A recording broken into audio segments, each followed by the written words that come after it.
Okay, so good morning again. Good morning. Good How morning. are you? How are you? I'm very well, thank you. Yourself? Amazing. I'm okay. I'm okay. All Good. right, so I'll be conducting the interview today just to hear a little more about you and to enlighten my individuals about a social worker as ourselves. All Okay. right. Hmm. So I have a few questions for you, but first, can you just state your name Yes. and where you're from and what organization you're based in? Okay. My name's Nicole M. Louis, and I'm an independent social worker. My organization is my own. I work for myself, and my organization is called NicoleMLouis.com. Great. And where are you based? I'm based in the UK. I'm based in London at the moment. Amazing. Great, great. So we have a London social worker that we will be interacting with today. All right. Before we go, what time is it in your area? So right now, the time is 10 minutes to 2 in the afternoon. Wow. Right now it's like 8:50 a.m. in Jamaica. Okay. Okay. Yes. All right. So, first question, why did you choose this career path? What enthused you in going into social work? Well, it started one day when my mother had guests and they were talking in the living room downstairs and I was bored. So I was snooping about her paperwork in the office area. I've been nosy and just, loitering around, doing nothing. And then I came across a leaflet. It was a flyer actually from a well-known organization here in the UK. And it had a case study of a 3-year-old whose arm had been broken from a physical abuse incident from his father. And it really touched me. And I thought, I want to work with children, who have been abused. I want to do that kind of work. And so that's where it all started. I was about 13, I think, at the time. Wow. Yeah. So, I think we have something in common because children is what's dragging me into this field right now. I Mm. want to be more there. I want to be there for the children. I want to help the children a lot. Yeah. The children are my weakness. Yeah. So, yes. Yeah. So, how long have you been a social worker? So I qualified in 2007, but I was an employment-based social worker. So I kind of mapped out my career from an early age as soon as I knew I wanted to be a social worker. And I qualified in 2007, but I was working, while doing the studying for the 3 years for the entirety of the degree. And a year before that, I was within the local authority. We call the government organizations local authorities or councils over here. Okay. So yeah, been doing it for a Okay. while. I see that. It's what? We're in 2021, so you've been doing it for what? Yeah, so my So career started it, in 2000, really. it's My two career thousand. in social work started in 2000, yeah. Okay. I first started in hospital social work. So I worked with mothers who were expecting and needed a lot of support. So I was a family support worker stroke social work assistant at that Okay. time. So yeah, and that started around 2000, 2001. So, and we're now 2021. So yeah. A long road, a long road. Yeah. And you've been enjoying it? Yeah, I mean, I had moments where it was really difficult when I was working for the government because of the way they work with the high caseloads. It was very stressful. I didn't have much work-life balance. Mhm. So I went through a period where I struggled for a bit and wasn't very happy. And so I left that and then started working for myself for the past 5, 6 years now, and I'm loving it. Amazing. So, I guess that can go to the next question that basically is going to sum up the next question that I'll be asking you. So, how do you balance work and personal life? Well, I mean, I have to say, when I first became independent, I did struggle. When I was working for the local authority and other organizations, I didn't manage it at all. I was really, really rubbish at it. And When I started working for myself, I carried on with the same bad habits. But, you know, working for yourself really makes you look at your processes. It makes you look at your attachments. It makes you look at your relationships, your mindset in various different areas, whether that's around money, emotional intelligence, whether it's about, you know, my organization, how organized am I? I've always been super organized and good at strategy and stuff, but I had a very poor way of balancing work and life. And so I was quite institutionalized when I left, because I was working myself quite a bit when I became independent. And so I had to learn work-life balance. And I started using planners and diaries a lot more intentionally. And I found that they weren't working for me. So I actually created my own one called the Independent Social Workers Goal Plan Journal. I also have an edition for social workers who are still working in the local authority. So I have people like all over buying these all over the world. So yeah. Yes, because I was actually snooping through your page, your Okay. Instagram page. Yes. And I actually saw that planner and I was like, wow, how creative, right? Yeah. And yes, I'm just gonna add it into this before we go further.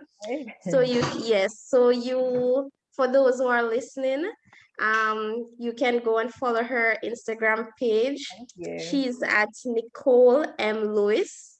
Louis, Yes. Louis. Oh, is it? Louis. Yes. All right.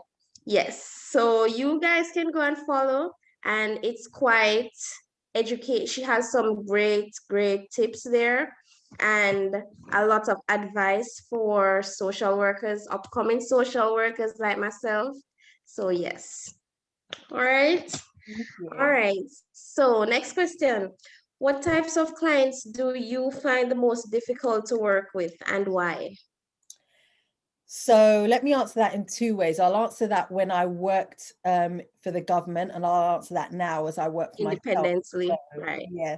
So when I worked for the government, the clients that I found most difficult were the clients who, um, I would say the clients that maybe had addictions, because they were prone to not telling the truth.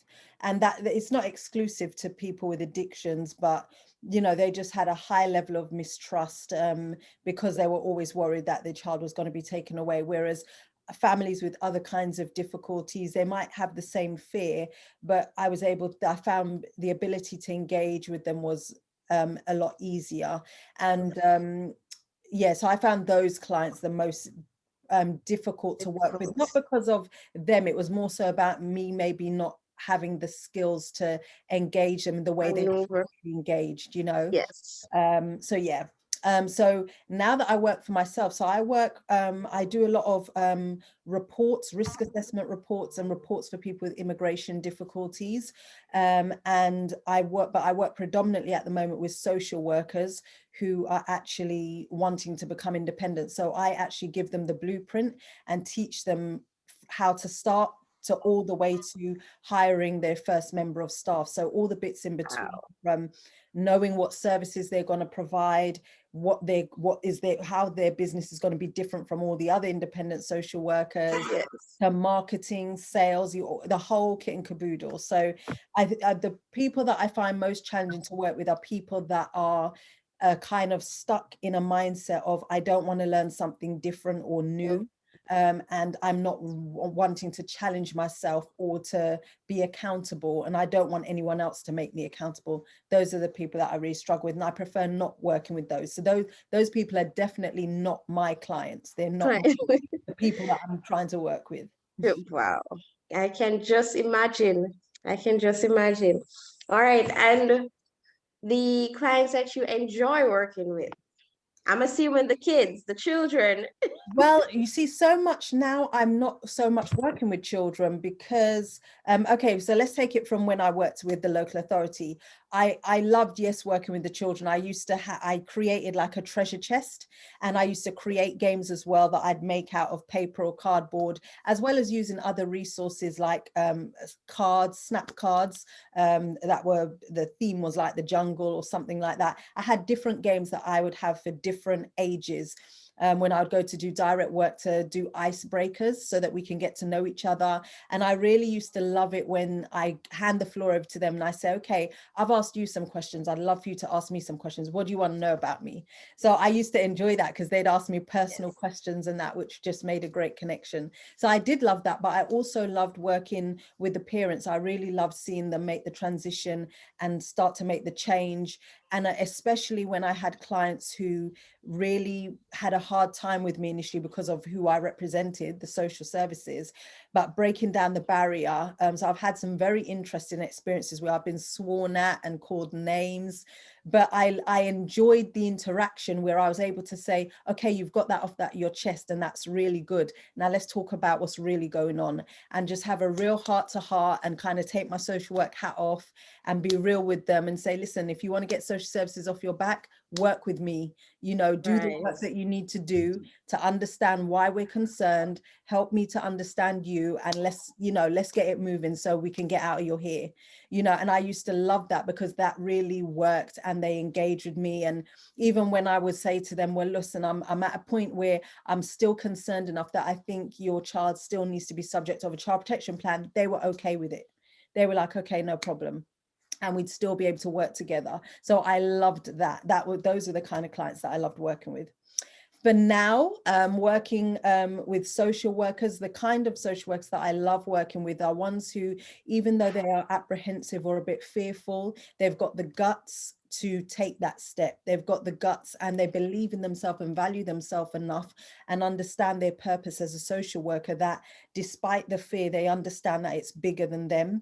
And so they're still willing to step forward and go forward with independence so that they can just improve the quality of their life and their career and really better serve those that they're wanting to work with.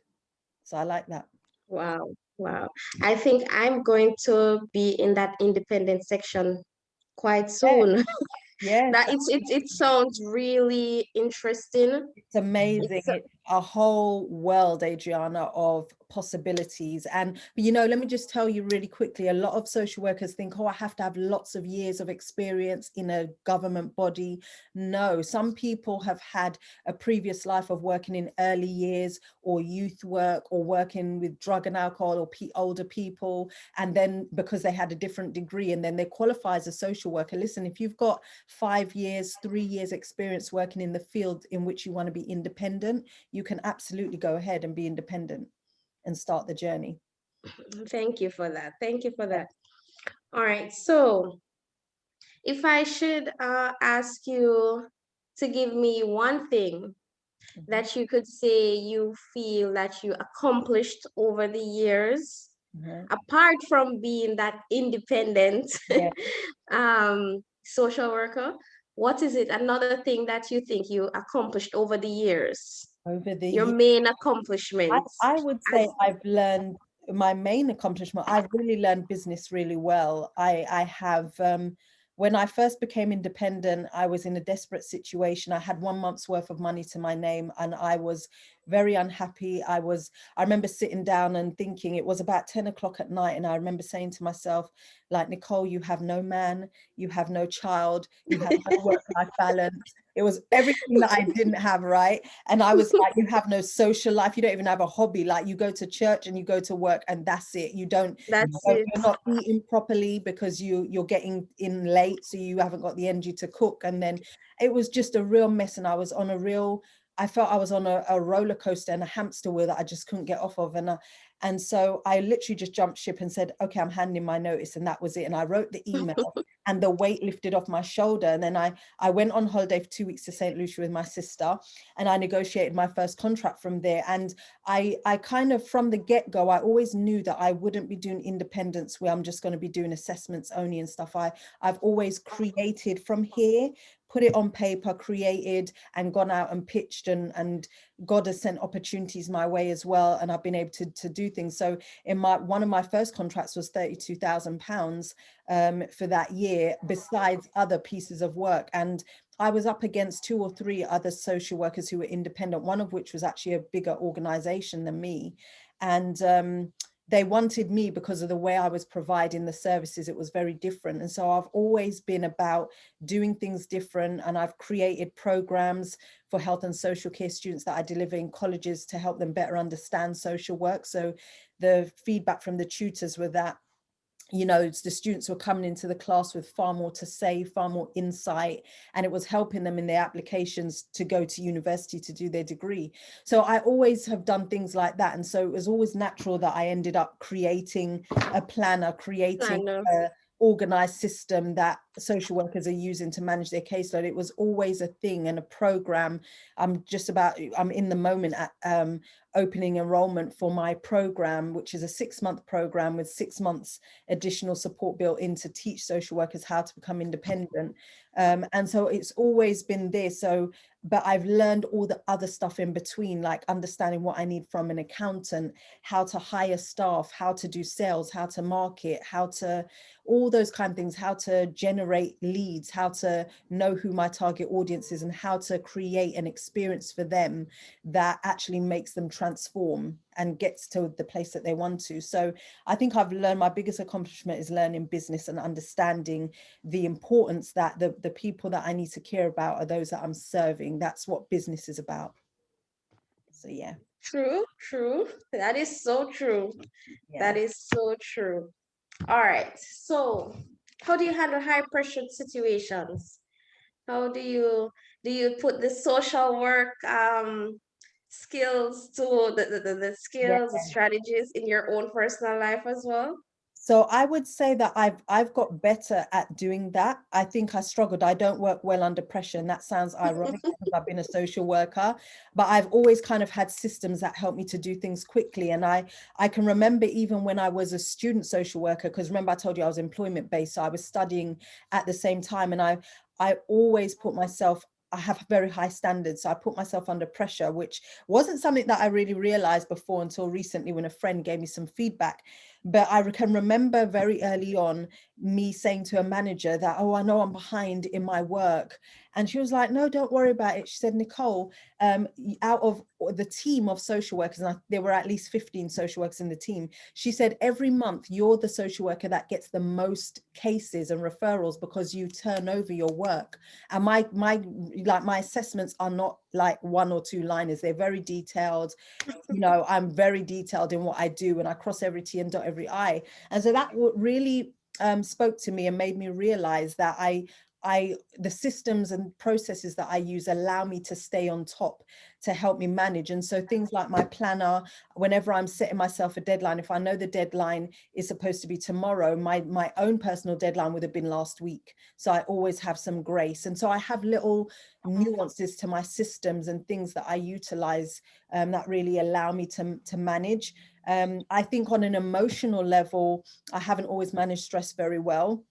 And so I've been doing a lot of work on my emotional intelligence and understanding why I respond the way I respond, and thinking about attachment and all that kind of stuff. I'm paying far more attention to that.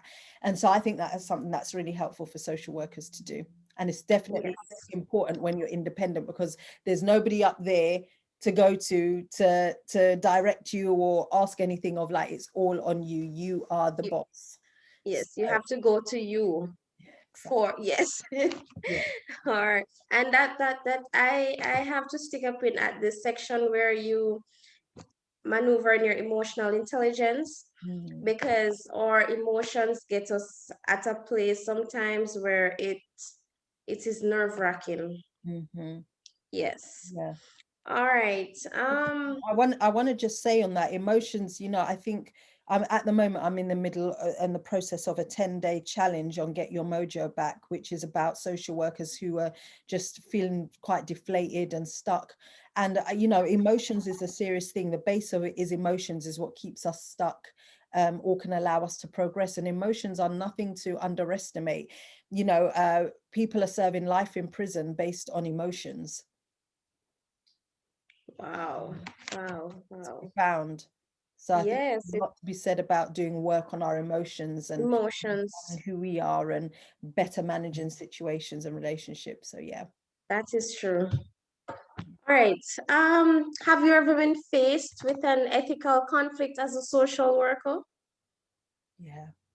Yes. Yeah. You Especially mind? I've dealt with it more so, I've had to face it more so when I've worked for the government. And I can remember I actually lived in a different area for a time because I wanted to go and do some work. I was helping a local authority that had a backlog of work, and I always audit my cases. And so they noticed that and they asked me to do some auditing work. And one particular case, they asked me to see all the way through because it was a high risk domestic violence case. And the perpetrator was so well known in the area that you mentioned them to the police, and the police was like, oh my God, him. And they knew the whole family, like it was that, they were that prolific, right? And so it was a high risk domestic violence case with a baby who was just about a year. Mother was 18, and this person was well into his 20s. And he had actually tried taking her life actually. And so she was going into a mother and baby unit so we could assess her, and he wanted to go along, and she was obviously in agreement with that because what else was she going to do? And the service manager, we had a meeting, it would be once a week, they'd have like a panel meeting, the service manager would chair it, and it was multidisciplinary. So you had people from housing, education, health, all those different people there. I remember him saying to me, about this plan for this man to go into this mother and baby unit for them to be assessed as a couple. And I was saying, no, that's not going to work. He's a perpetrator. They need to be separated. And while she may make a choice, the reality is we're going down a road of removal for the safety of the child and for her. We Right. assess her on her own. And so it wasn't something I was willing to collude with. And he was kind of like saying it very matter of fact, like it was something I was going to do. And he kind of ended his conversation with, all right, looking at me saying, all right, as though that's what's going to be done. And I looked at him and I said, no, I'm not doing that. And I picked up my papers and I walked out. And he was just like, and everyone else was like, but that's how I roll, because you're not going to tell me Right. what to do. So yeah, I'm very clear about my ethics. I'm very clear about what I will and won't do, and nobody dictates to me what I want to do. And I've always been that way. I've always been that way. And so if you don't like it, you can either fire me or I'll walk out. I don't mind. I think we have something in common right there. My mommy always say, whatever you hold, and nobody can change that. All It right. goes down to something, you fall for anything. Yes, that's true. All right. So, what advice would you give to someone like myself studying social worker? Would you say, um, yes, what advice? Let me throw it out to you. What advice would you give to me? So there are a few things that I would say. First and foremost, don't lose sight of why you're doing this. What is your calling? Because I think social work is a ministry and a calling. We don't go into it for the money, that's for sure. We don't go in it for a popularity contest because we want to be liked, because we're just not liked. So you got to be really clear about why you're doing this, and that would be the first thing. The second thing would be, my view is that working for the government or somebody else has a shelf life. Be very clear about how long you want to do it, if that's what you want to do. If you haven't got a past load of experience, or what you want to do is to work in a particular area that's new to you and you want to get understanding about it, I would say like no more than 4 years at a push within like the government body. I would definitely say independence is something to go into. It's a win-win-win. You win because you get to have real work-life balance. You get to serve and earn in a way that is suitable for you and at your value and your experience. The local authority or the government wins, and other organizations, because they can commission you, and because you're doing the work that they can't by virtue of the way they're set up and structured. And most of all, the people that you serve win because you're filling the gap that isn't currently available. Yeah, that Overview, can't right. filled at the moment. So everybody wins when you're independent. So I would really encourage social workers to utilize those skills before you lose them. When you start working for the government and the restrictions, or even other organizations, I'm really about self-sustainability and self-sufficiency and things, and it just gives you flexibility. The other advice that I would say to you is make sure that you have a good support network. So have not just social workers as your friends and colleagues, but people from other professions as well. Thank you. Thank you. All right, and our final, I must say it's my final question. Um, if you had to change the chance to change your career path, Mhm. would you? No. No. Know what else I'd do with myself? What would I do with myself? I mean, I think if I wasn't a social worker, maybe I would have been a midwife because I like babies. But yeah, I think this is the path God's chosen for me, and I'm very happy with his choice. Amen. Amen. Mm. All right. Thank you so much, Nicole. Thank Thank you for taking, you. yes, thank you for taking the time out of your busy schedule to do this interview with me. I really appreciate it. I All appreciate right. it. Thank you so much.